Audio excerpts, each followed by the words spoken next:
السلام علیکم ورحمۃ اللہ وبرکاتہ۔ آج ہم سورہ بقرہ کی آیات 113 سے لے کر 121 تک انشاءاللہ ٹرائی کریں گے اس کو پڑھنے سمجھنے کی۔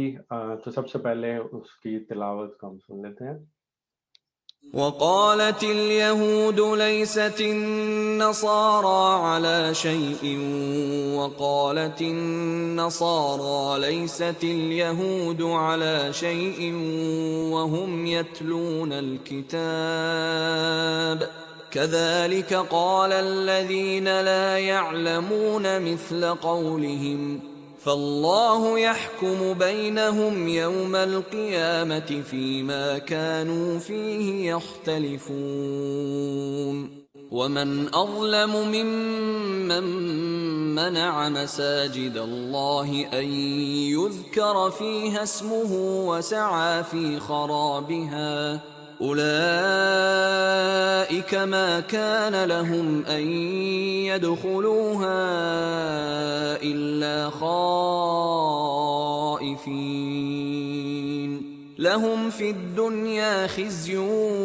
ولهم في الآخرة عذاب عظيم ولله المشرق والمغرب فأينما تولوا فثم وجه الله إن الله واسع عليم وقالوا اتخذ الله ولدا سبحانه بل له ما في السماوات والأرض كل له قانتون بديع السماوات والأرض وإذا قضى أمرا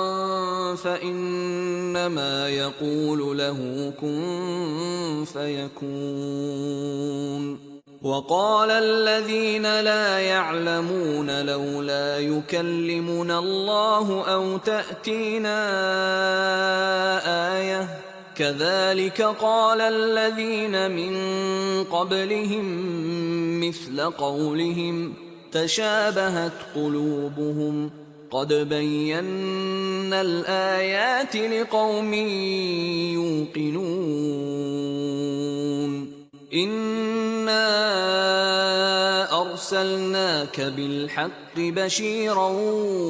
ونذيرا ولا تسأل عن أصحاب الجحيم ولن ترضى عنك اليهود ولا النصارى حتى تتبع ملتهم قل إن هدى الله هو الهدى ولئن اتبعت أهواءهم بعد الذي جاءك من العلم ما لك من الله من ولي ولا نصير الذين آتيناهم الكتاب يتلونه حق تلاوته أولئك يؤمنون به ومن يكفر به فأولئك هم الخاسرون۔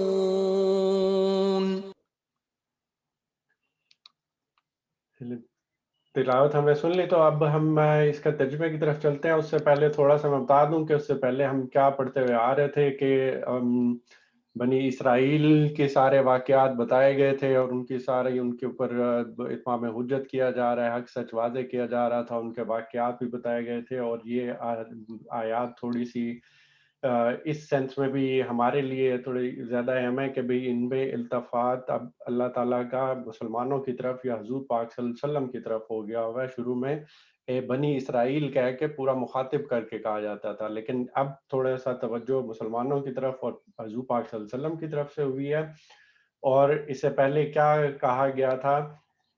کہ مسلمانوں کی طرف کر کے ایک تو وہ رائنا والا لفظ ختم کر دیا گیا تھا کہ یہ اب یہود مجلسوں میں آ رہے ہیں اور مسلمانوں کے ساتھ بیٹھ رہے ہیں، تو یہ حضور پاک صلی اللہ علیہ وسلم کی طرف آ کے بدتمیزی اور بد تہذیبی کا رویہ اختیار کرنا شروع کر دیا ہوا ہے۔ اور پھر مسلمانوں سے کہا گیا کہ تم بھی اب اس طرح کے سوالات اور مطالبے کرنا چاہتے ہو جیسا یہ یہودیوں نے موسیٰ علیہ السلام کے ساتھ کیے تھے۔ اور وہی والی بات جو ہم نے پڑھی بھی ہے کہ جس شخص نے پھر ایمان کی روش کو کفر کی روش سے بدل لیا وہ پھر بھٹک گیا۔ تو اس کے بعد چیزیں بتائی گئیں کہ بھئی مطمئن رکھو، ابھی ان کے ساتھ عفو و درگزر سے کام لو، اور یہاں تک کہ اللہ فیصلہ نافذ کر لے، نماز قائم کرو، زکوٰۃ دو، اور اس چیز کا یقین رکھو کہ جو بھی تم اچھا کام اپنا کر کے بھیج رہے ہو اس کو اللہ کے ہاں موجود پاؤ گے، یہ نہ سمجھو کہ وہ تمہارا ضائع جا رہا ہے، یہ ساری چیزیں میرے ہاں اکٹھے ہو رہی ہیں، میرے پاس آؤ گے تو اس کو موجود پاؤ گے۔ اور پھر ان کی طرف سے کہا گیا کہ ان کا کہنا یہ ہے کہ یہ کوئی شخص جنت میں نہیں جائے گا جب تک کہ وہ یہودی نہ ہو جائے، یا عیسائیوں کے خیال میں عیسائی نہ ہو جائے، یعنی کہ یہ نجات کا جو مقرر کردہ جو ضابطہ ہے اس سے ہٹ کے یہ لوگ اپنا اس طرح سے کہہ رہے ہیں کہ نہیں، اگر جنت میں جانا ہے تو عیسائی بن جاؤ، یا جنت میں جانا ہے تو یہودی بن جاؤ، بالکل ایسے ہی جیسے آج کل کے مسلمانوں کا حال ہو چکا ہوا ہے۔ قرآن پاک جب نازل ہوا تھا تو یہود کے اوپر 2500 سال گزر چکے ہوئے تھے، اور انہوں نے فرقہ بندیاں اور یہ گروپ بندیاں اور یہ ساری چیزیں کر لی ہوئی تھیں، اور اسی کی طرف اشارہ کیا جا رہا ہے کہ اب یہ نجات کا ذریعہ یہ نہیں کہتے کہ حق کیا ہے باطل کیا ہے،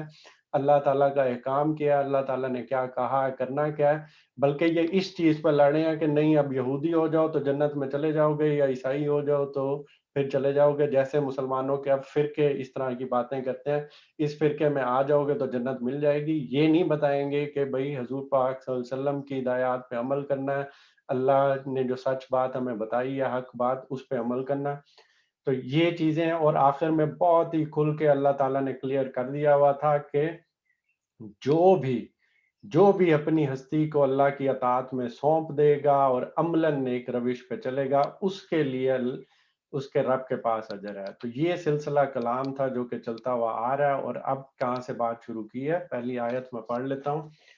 یہودی کہتے ہیں کہ عیسائیوں کے پاس کچھ نہیں، عیسائی کہتے ہیں یہودیوں کے پاس کچھ نہیں، حالانکہ دونوں ہی کتاب پڑھتے ہیں،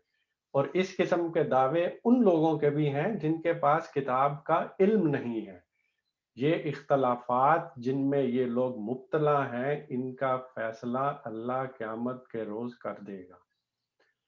اب اشارہ کس طرف کیا جا رہا ہے کہ ایک طرف تو یہ آتے ہیں جب حضور پاک صلی اللہ علیہ وسلم کے ساتھ معاملہ ہو تو تب یہ کہتے ہیں کہ بھئی یا یہودی بن جاؤ یا عیسائی بن جاؤ، بالکل ایسے ہی جیسے آج کل کے فرقے ہمارے کہتے ہیں کہ ادھر آ جاؤ ادھر آ جاؤ۔ لیکن جب بات حضور پاک صلی اللہ علیہ وسلم کی طرف آتی ہے اور اس سے ہٹ کے جب یہ آپس میں ایک دوسرے کے ساتھ ہوتے ہیں تو پھر کیا کہتے ہیں، آپس میں بھی اسی طرح کی لڑائی کر رہے ہیں کہ پھر یہود کیا کہہ رہے ہیں کہ عیسائیوں کی کوئی بنیاد نہیں ہے، اور عیسائی کیا کہہ رہے ہیں کہ یہودیوں کی کوئی بنیاد نہیں ہے، ان کے پاس کچھ نہیں ہے، آپس میں لڑائی ہو رہی ہے۔ لیکن جب حضور پاک صلی اللہ علیہ وسلم کی طرف آتے ہیں تو پھر اکٹھے ہو جاتے ہیں اور کہتے ہیں کہ نہیں، کہ آپ لوگوں کو ہمارے میں سے کچھ نہ کچھ اختیار کرنا پڑے گا۔ اور اسی طرح کے سوالات یا دعوے وہ بھی کر رہے ہیں جن کے پاس کتاب کا علم نہیں ہے، یعنی جنہوں نے کتاب کو نہیں پڑھا ہوا۔ تورات کا یہاں پہ بیسیکلی ذکر ہو رہا ہے کہ تورات اور اس کے بعد جو انجیل جو حضرت عیسیٰ کے اوپر نازل ہوئی تھی، یہ وہ چیز ہے، اس ایک اشارہ ان کی طرف بھی جا رہا ہے، مشرکین عرب کی طرف، کہ وہ تھے تو وہ دین ابراہیم پہ، لیکن وہ دوسری برانچ تھی حضرت ابراہیم کے اولاد میں سے، جن کے اوپر 2500 سال تک نہ کوئی پیغمبر آیا تھا نہ کوئی کتاب آئی تھی۔ تو اس طرح کے دعوے وہ بھی کرتے تھے، ان کے درمیان بھی اس طرح کی چیزیں پیدا ہو چکی ہوئی تھیں۔ تو اب یہ حضور پاک صلی اللہ علیہ وسلم کی طرف مخاطب کر کے کہا جا رہا ہے کہ اب ان کو چھوڑ دیجئے، ان کا اب یہ جو ان کے اختلافات ہیں، آپ نے حق سچ بات ان تک پہنچا دی ہوئی ہے، آپ نے جو ہم نے آپ کو کہا تھا وہ چیز آپ نے ان تک پہنچا دی ہے، اب یہ جو اختلافات جن میں یہ لوگ مبتلا ہیں، ان کا فیصلہ اللہ پھر قیامت کے روز کر دے گا۔ اور میرا دل جو سب سے زیادہ کامتا ہے وہ بالکل اس چیز کو آپ یہ رکھ کے دیکھ لیں، صرف یہودی اور عیسائیوں کی جگہ اپنے فرقوں کے، میں اب کسی کا نام نہیں لینا چاہتا، لیکن آپ صرف کسی فرقہ نمبر 1 کہہ لیں کہ فرقہ نمبر 1 کہتا ہے کہ فرقہ نمبر 2 کے پاس کچھ نہیں، فرقہ نمبر 2 کہتا ہے کہ فرقہ نمبر 1 کے پاس کچھ نہیں، حالانکہ دونوں مسلمانوں کے لیے قرآن پڑھتے ہیں۔ اور پھر اس قسم کے دعوے وہ بھی ہیں جن کے پاس کتاب کا علم نہیں ہے، اور کتنی سخت بات کی جا رہی ہے پھر کہ اب ان کو چھوڑ دو، ان کے اختلافات پہ جن پہ یہ مبتلا ہیں ان کا ہاتھ چھوڑ دو، ان کا فیصلہ بس پھر اللہ قیامت کے روز ہی کرے گا، اب تمہاری ذمہ داری ختم ہو گئی، تم نے جو حق سچ بات پہنچانی تھی تم نے پہنچا دیا۔ یہ وہ چیز ہے جس پہ ہمیں کتنا زیادہ خیال کرنے کی ضرورت ہے۔ آگے سلسلہ کلام چلتا ہے تو اس میں کیا کہا جا رہا ہے، اور اس شخص سے بڑھ کر ظالم کون ہوگا جو اللہ کے معبدوں میں اس کے نام کی یاد سے روکے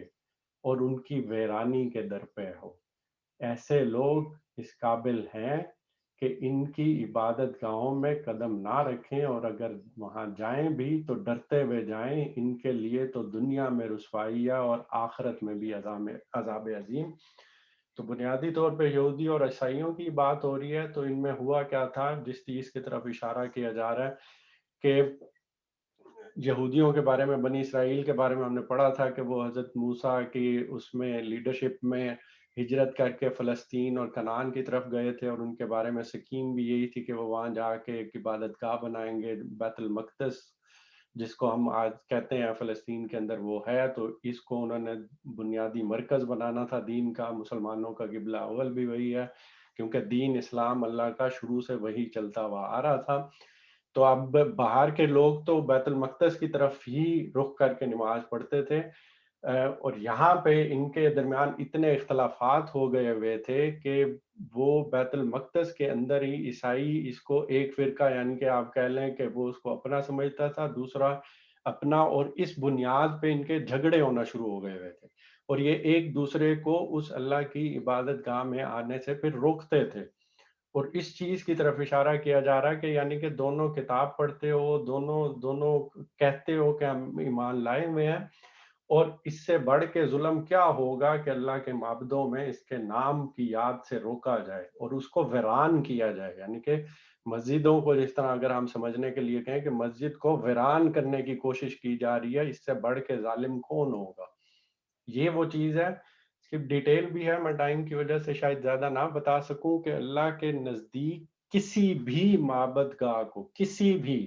چاہے وہ گرجا ہو، چاہے وہ بت کدا ہو، چاہے وہ کوئی اور ایسی چیز ہے، ہمیں بتایا گیا ہے کہ اس کو نہیں چھیڑنا، چاہے جنگ بھی ہو رہی ہو، اور اگر امن کی حالت میں بھی ہو تو ہم کسی بھی معبد گاہ میں جا کے اس کو نہ توڑ سکتے ہیں نہ کچھ کر سکتے ہیں۔ اور اس کی بنیادی وجہ ہے، اس کی بنیادی وجہ یہ ہے کہ ہم نے پوری ایک چیز پڑھی تھی کہ اللہ تعالیٰ نے اپنے ہونے کا تصور ہمارے دل میں شروع سے اس کا بیج بویا ہوا ہے، نیکی بدی کا شعور بھی ہمارے دل میں رکھا ہوا ہے۔ تو انسان جب اس کے اوپر مشکل آتی ہے، جب کوئی مصیبت ٹوٹتی ہے، تو ہم مسلمان ہونے کے ناطے تو ہمارے پہ بہت بڑی اللہ تعالیٰ کی رحمت ہے کہ جب یہ چیز ہوتی ہے تو ہمارے سامنے کتاب ہے، ہم کتاب کی طرف جاتے ہیں، ہم قرآن پڑھتے ہیں، ہمیں سمجھ آنا شروع ہو جاتی ہے۔ لیکن وہ بندہ اللہ کا کسی بھی مذہب سے تعلق رکھنا والا ہو، اس کا جو سفر پہ سٹارٹ ہوتا ہے وہ اس کے اپنی عبادت گاہ سے ہوتا ہے۔ اگر اس کو کوئی چوٹ پہنچتی ہے، کچھ ہوتا ہے، تو وہ سب سے پہلے اپنی عبادت گاہ میں جائے گا، اس کا وہ سفر اللہ کو تلاش کرنے کا شروع ہو رہا ہوتا ہے، اور وہ اپنی بارگاہ میں جائے گا، دیکھے گا، پھر اس کو بت اگر نظر آئیں گے تو اس کا دل نہیں مانے گا،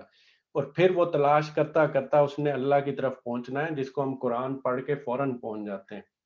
اور اس وجہ سے اتنی اہمیت ہے کہ کسی کی بھی عبادت گاہ کو نہ توڑنا چاہیے، کیونکہ ہم پھر اس بندوں کا یا اس سے تعلق رکھنے والے لوگوں کا جو پہلا سٹیپ شروع ہو رہا ہے، اسی پہ ہی ہم سٹاپ لگا دیتے ہیں، ہم اس بندے کو اللہ کی طرف پہنچنے سے پھر روک رہے ہیں۔ یہ وہ بنیادی وجوہات ہیں، جو بندہ سوچے تو سمجھ آتی ہے، ورنہ ہمارا بنیادی رویہ معاشرتی یہ ہو گیا ہوا ہے کہ کسی مسلمانوں کے علاوہ کوئی بھی عبادت گاہ ہو، گرجا ہو، کلیسا ہو، کچھ ہو،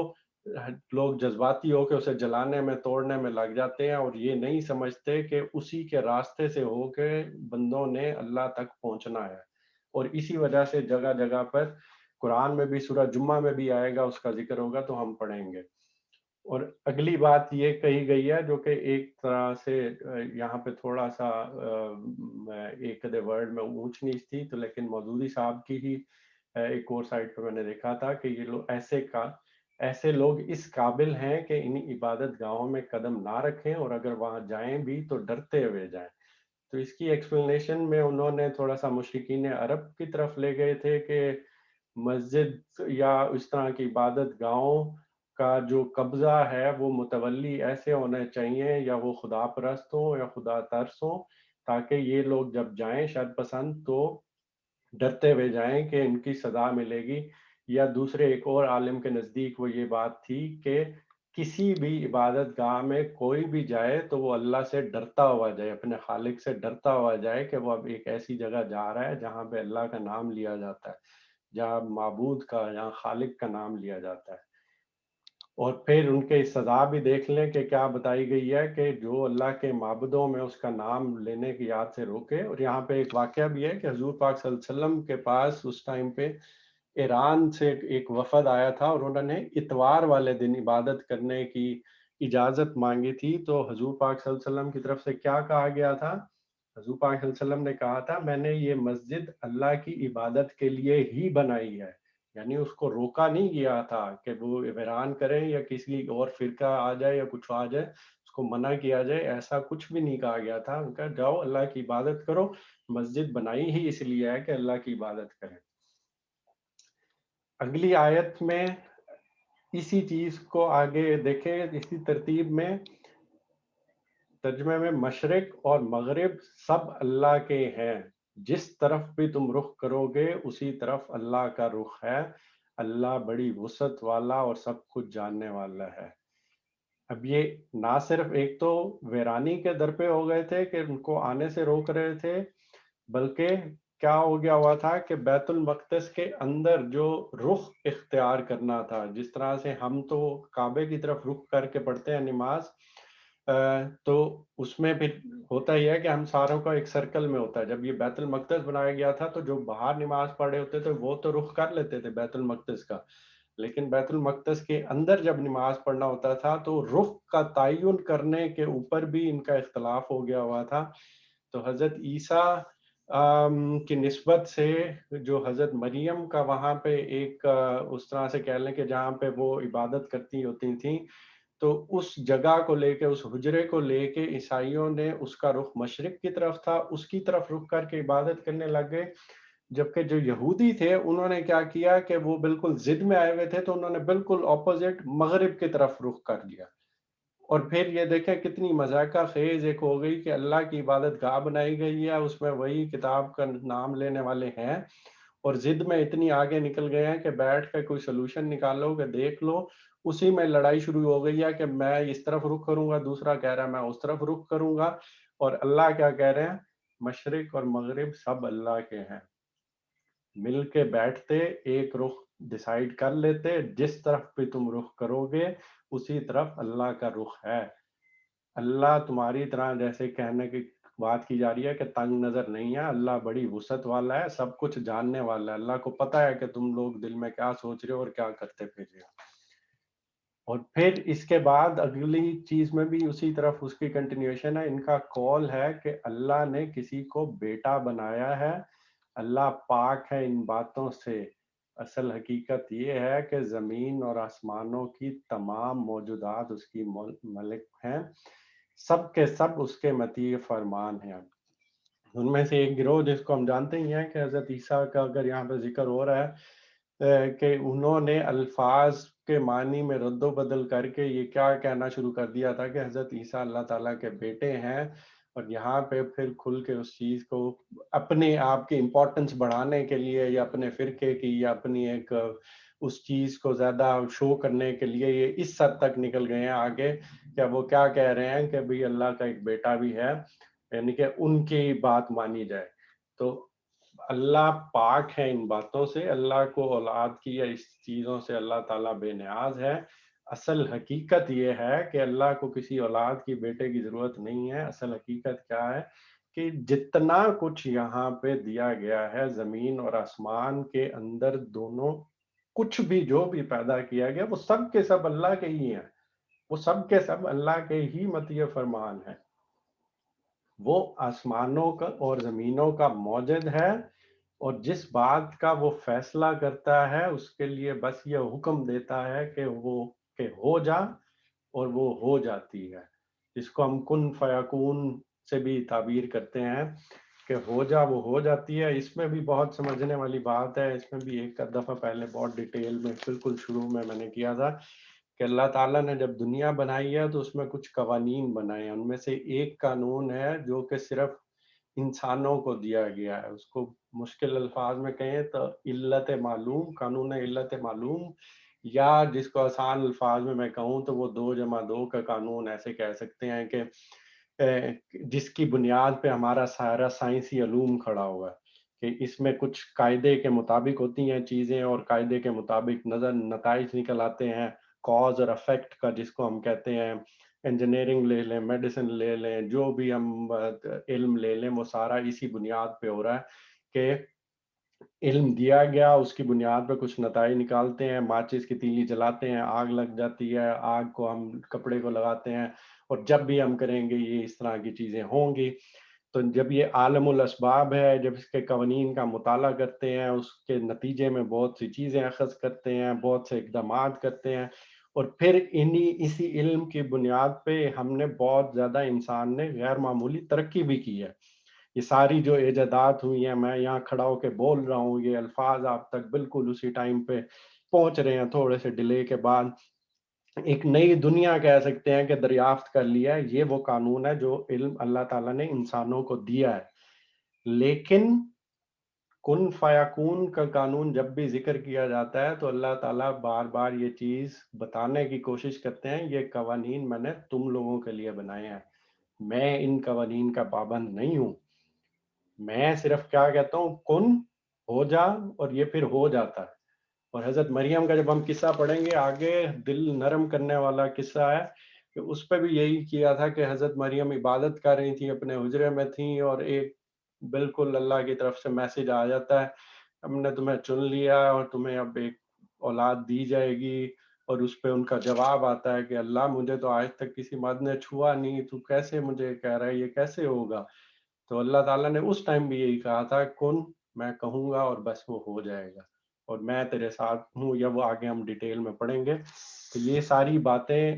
بتانے کے لیے بھی ہیں کہ اللہ تعالیٰ کے معاملات میں اس طرح کی چیز کہ وہ بھی ہمارے لیے جو قوانین بنائے گئے ہیں اس کا پابند ہے، اس چیز کو نکال دینا چاہیے. اور اشارہ یہی کیا گیا کہ اللہ آسمانوں اور زمین کا موجد ہے، وہ جس بات کا وہ فیصلہ کرتا ہے اس کے لیے بس یہ حکم دے دیتا ہے کہ ہو جا، اور وہ ہو جاتی ہے. پھر آگے نادان کہتے ہیں کہ اللہ خود ہم سے بات کیوں نہیں کرتا، یا کوئی نشانی ہمارے پاس کیوں نہیں آتی. ایسی ہی باتیں ان سے پہلے لوگ بھی کیا کرتے تھے. ان سب اگلے پچھلے گمراہوں کی ذہنیتیں ایک جیسی ہیں. یقین لانے والوں کے لیے تو ہم نشانیاں صاف صاف نمایاں کر چکے ہیں. اس سے بڑھ کر نشانی کیا ہوگی کہ ہم نے تم کو علم حق کے ساتھ خوشخبری دینے والا اور ڈرانے والا بنا کر بھیجا. اب جو لوگ جہنم سے رشتہ جوڑ چکے ہیں ان کی طرف سے تم ذمہ دار و جواب دہ نہیں ہو.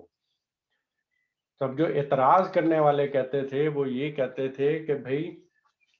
اللہ خود ہمارے سے کیوں بات نہیں کرتا. اس کو بھی ہم بہت دفعہ دیکھ چکے ہیں کہ اللہ تعالیٰ نے جو ہمیں پیدا کیا ہے وہ ایک امتحان کے لیے ہے. ہمارے اور اللہ کے درمیان اس ٹائم بھی ایک پردہ سا حائل ہے. اللہ تعالیٰ نے ہمیں چیزیں کھول کے بتا بھی دی ہیں، ہمارے دلوں میں بھی بیج رکھ دی ہیں اس چیز کے، نشانیاں بھی دے دی ہیں، اپنے پیغمبر بھی بھیج دے، ہدایت بھی دے دی، اپنی کتاب بھی دے دی، سارا کچھ کھول کے بیان کر دیا. لیکن پردہ بہرحال ایک حائل ہے. اللہ چاہے تو وہ پردہ بالکل ہٹا دے اور ہم پہ ساری حقیقتیں واضح ہو جائیں،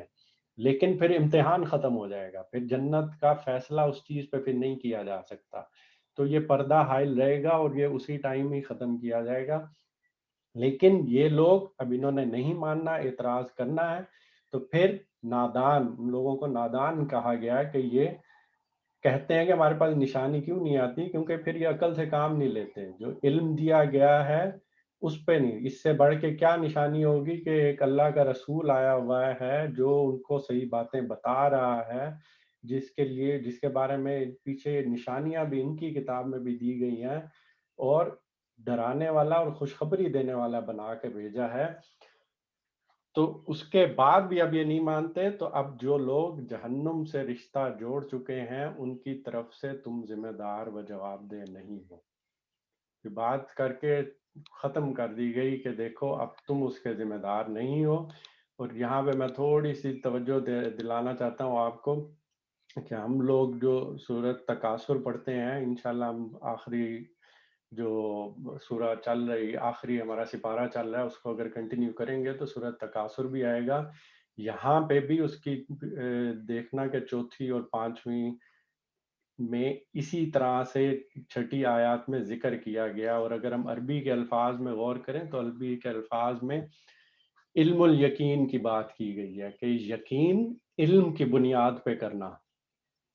کہ جب کہا گیا کہ ان کو کہ ہم سب کو، بلکہ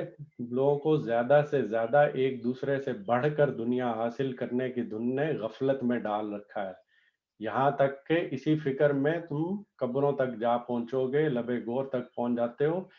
ہرگز نہیں، ان قریب تمہیں معلوم ہو جائے گا کہ دنیا کی حقیقت کچھ نہیں ہے. پھر سن لو، ہرگز نہیں تمہیں معلوم ہو جائے گا کہ دنیا کی حقیقت کچھ نہیں ہے.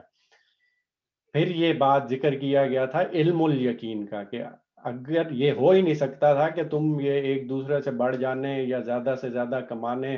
اس چکر میں پڑے رہتے، یہ ہو ہی نہیں سکتا تھا اگر تم علم کی بنیاد پہ یقین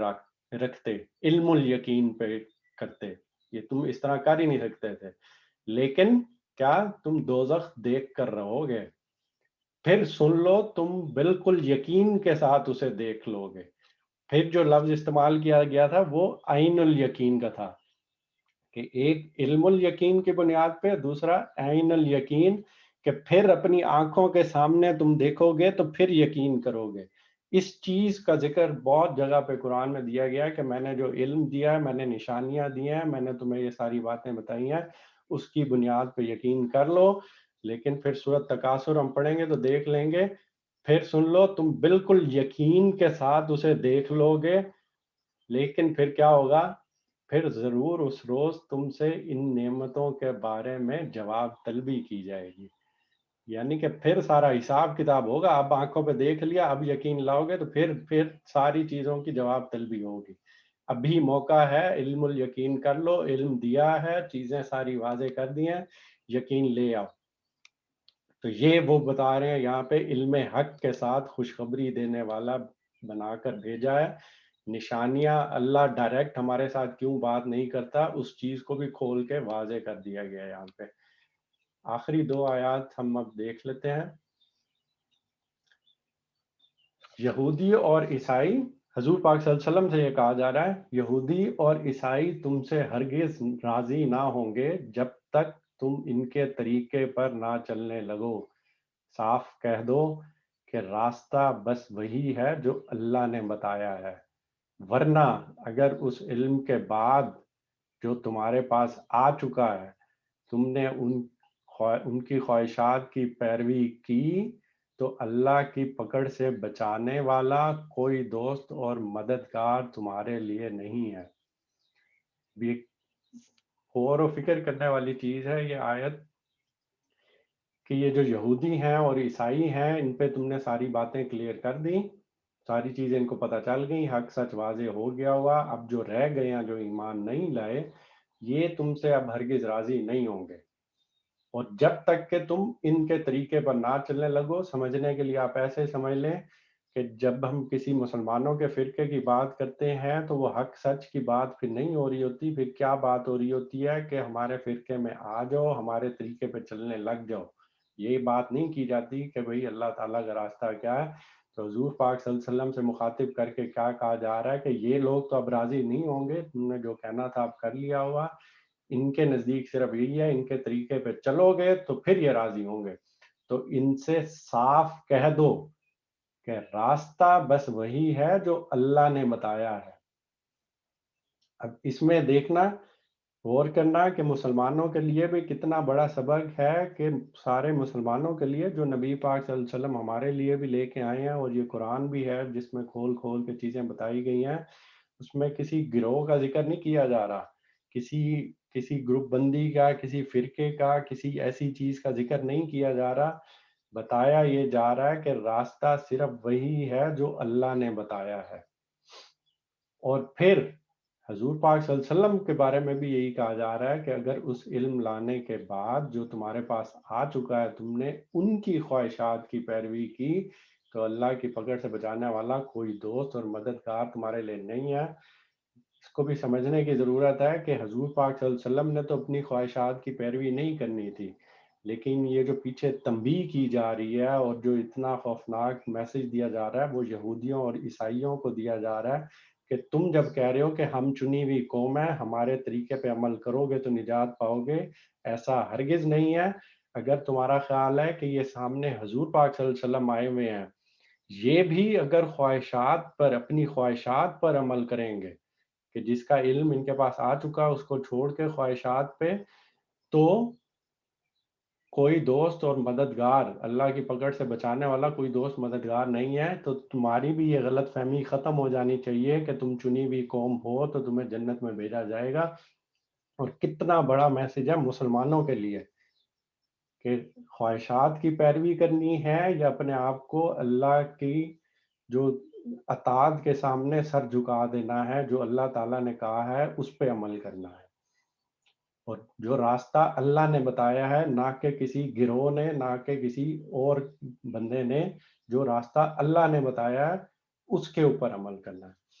پھر آگے یہ بات کی گئی، آخری آیت ہم پڑھتے ہیں، جن لوگوں کو ہم نے کتاب دی ہے وہ اسے اس طرح پڑھتے ہیں جیسا کہ پڑھنے کا حق ہے، وہ اس پر سچے دل سے ایمان لاتے ہیں، اور جو اس کے ساتھ کفر کا رویہ اختیار کریں وہی اصل میں نقصان اٹھانے والے ہیں۔ ٹائم کے لحاظ سے دیکھا جائے تو بالکل اسی ٹائم پہ جا کے دیکھیں جب قرآن نازل ہو رہا ہے، یہ آیت نازل ہو رہی ہے تو بتایا یہ جا رہا ہے کہ یہود اور عیسائی میں بھی ایسے لوگ ہیں جنہوں نے کتاب کو یعنی کہ تورات کو اس طرح سے پڑھا ہے جس طرح سے اس کے پڑھنے کا حق ہے۔ یہ نہیں کہ سارے ہی یہود اور عیسائی ایسے تھے، ایسے لوگ اس میں بھی تھے جو کہ حق کی طرف آنا چاہتے تھے، حق کو تسلیم کرنا چاہتے تھے۔ ان کے سامنے جب کتاب آئی انہوں نے اس کو مضبوطی سے پکڑا، اس میں جو اللہ کی ہدایات دی گئی تھیں اس پہ عمل کیا، تو پھر کیا ہے، وہ اس پر سچے دل سے ایمان لاتے ہیں۔ پھر جو اس کے ساتھ کفر کا رویہ اختیار کریں وہی اصل میں نقصان اٹھانے والے ہیں، کہ جو پھر اس کے ساتھ کریں گے، اس کا انکار کریں گے تو وہ نقصان اٹھانے والے ہیں۔ اور یہی چیز مسلمانوں پہ بھی رکھ کے دیکھی جا سکتی ہے کہ جن لوگوں کو یعنی کہ ہم مسلمانوں کو اللہ نے قرآن دیا ہے اور وہ اسے اس طرح سے پڑھتے ہیں جس طرح کے پڑھنے کا حق ہے، جب اس کو اسی طرح سے پڑھیں گے جو کہ اللہ تعالیٰ نے کہا ہے تو اس پر سچے دل سے ایمان لاتے ہیں، اور جو اس کے ساتھ پھر کفر کا رویہ اختیار کریں گے تو پھر نقصان اٹھانے والے ہوں گے۔ ایک دفعہ میں اب ساری ان آیات کا ترجمہ پڑھ لیتا ہوں۔ یہودی کہتے ہیں عیسائیوں کے پاس کچھ نہیں، عیسائی کہتے ہیں یہودیوں کے پاس کچھ نہیں، حالانکہ دونوں ہی کتاب پڑھتے ہیں، اور اس قسم کے دعوے ان لوگوں کے بھی ہیں جن کے پاس کتاب کا علم نہیں ہے۔ یہ اختلافات جن میں یہ لوگ مبتلا ہیں ان کا فیصلہ اللہ قیامت کے روز کر دے گا۔ اور اس شخص سے بڑھ کر ظالم کون ہوگا جو اللہ کے معبدوں میں اس کا نام کی یاد سے روکے اور ان کی ویرانی کے در پہ ہو۔ ایسے لوگ اس قابل ہیں کہ ان کی عبادت گاہوں میں قدم نہ رکھیں، اور وہ اگر وہاں جائیں بھی تو ڈرتے ہوئے جائیں، ان کے لیے تو دنیا میں رسوائی ہے اور آخرت میں عذاب عظیم۔ مشرق اور مغرب سب اللہ کے ہیں، جس طرف بھی تم رخ کرو گے اسی طرف اللہ کا رخ ہے، اللہ بڑی وسعت والا اور سب کچھ جاننے والا ہے۔ ان کا قول ہے کہ اللہ نے کسی کو بیٹا بنایا ہے، اللہ پاک ہے ان باتوں سے۔ اصل حقیقت یہ ہے کہ زمین اور آسمانوں کی تمام موجودات اس کی ملک ہیں، سب کے سب اس کے مطیع فرمان ہیں۔ وہ آسمانوں اور زمین کا موجد ہے، اور جس بات کا وہ فیصلہ کرتا ہے اس کے لیے بس یہ حکم دیتا ہے کہ ہو جا، اور وہ ہو جاتی ہے۔ نادان کہتے ہیں کہ اللہ خود ہم سے بات کیوں نہیں کرتا، یا کوئی نشانی ہمارے پاس کیوں نہیں آتی۔ ایسی ہی باتیں ان سے پہلے لوگ بھی کیا کرتے تھے، ان سب اگلے پچھلے گمراہوں کی ذہنیتیں ایک جیسی ہیں، یقین لانے والوں کے لیے تو ہم نشانیاں صاف صاف نمایاں کر چکے ہیں۔ اس سے بڑھ کر نشانی کیا ہوگی کہ ہم نے تم کو علم حق کے ساتھ خوشخبری دینے والا اور ڈرانے والا بنا کر بھیجا۔ اب جو لوگ جہنم سے رشتہ جوڑ چکے ہیں ان کی طرف سے تم ذمہ دار و جواب دہ نہیں ہو۔ یہودی اور عیسائی تم سے ہرگز راضی نہ ہوں گے جب تک تم ان کے طریقے پر نہ چلنے لگو۔ صاف کہہ دو کہ راستہ بس وہی ہے جو اللہ نے بتایا ہے، ورنہ اگر اس علم کے بعد جو تمہارے پاس آ چکا ہے تم نے ان کی خواہشات کی پیروی کی تو اللہ کی پکڑ سے بچانے والا کوئی دوست اور مددگار تمہارے لیے نہیں ہے۔ جن لوگوں کو ہم نے کتاب دی ہے وہ اسے اس طرح پڑھتے ہیں جیسا کہ پڑھنے کا حق ہے، وہ اس پر سچے دل سے ایمان لاتے ہیں، اور جو اس کے ساتھ کفر کا رویہ اختیار کریں وہی اصل میں نقصان اٹھانے والے ہیں۔ اللہ تعالیٰ سے دعا ہے کہ اللہ ہمیں بھی اپنی کتاب یعنی قرآن کو اس طرح سے پڑھنے کی توفیق دے جیسا کہ اس کے پڑھنے کا حق ہے، اور اس پر سچا ایمان لانے کی توفیق عطا فرمائے، اور پھر آخری دم تک اس پہ قائم رہنے کی ہمت دے۔ آمین۔ یہاں پہ ہم اپنے سیشن کا اختتام کرتے ہیں۔